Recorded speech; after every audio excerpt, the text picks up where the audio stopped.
I want to have you talk to us about something you say at the beginning of your book on trauma and recovery, and that is you relate the history of psychological insight to the ferment of the times.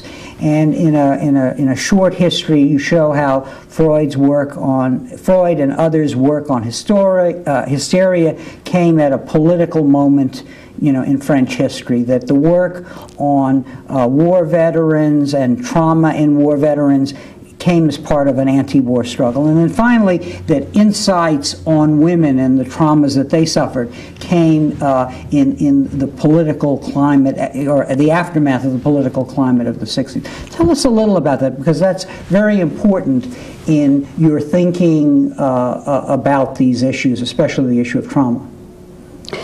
Well, psychology is a very soft science, putting it at its most charitable. What one observes about human behavior, human consciousness, human relationships, is so embedded in what we observe, and how we conceptualize what we observe is so embedded in the context of what we're looking for.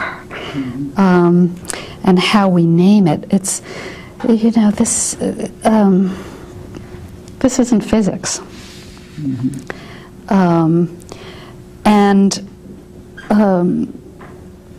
So that even the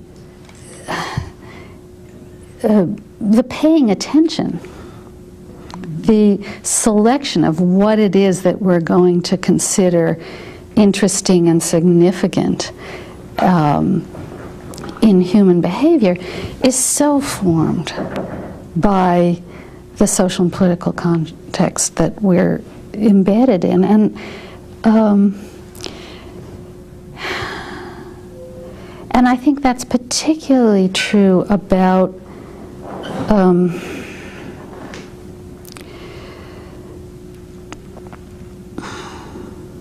the emotions related to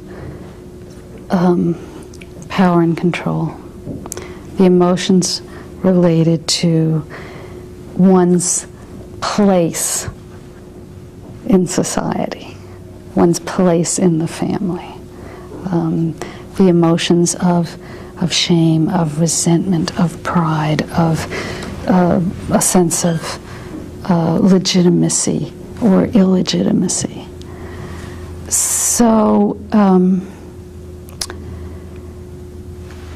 even to pay attention to what women say about sex, motherhood,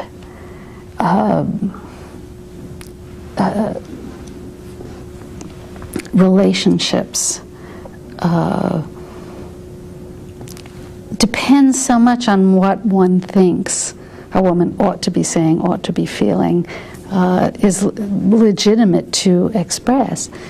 Unless you have a political movement that says, forget what everybody else thinks you ought to be feeling, what you ought to be saying, get down to it, tell the truth. What did you actually think and feel and notice in your body? You need a safe space to be able to do that. You need a political context to be able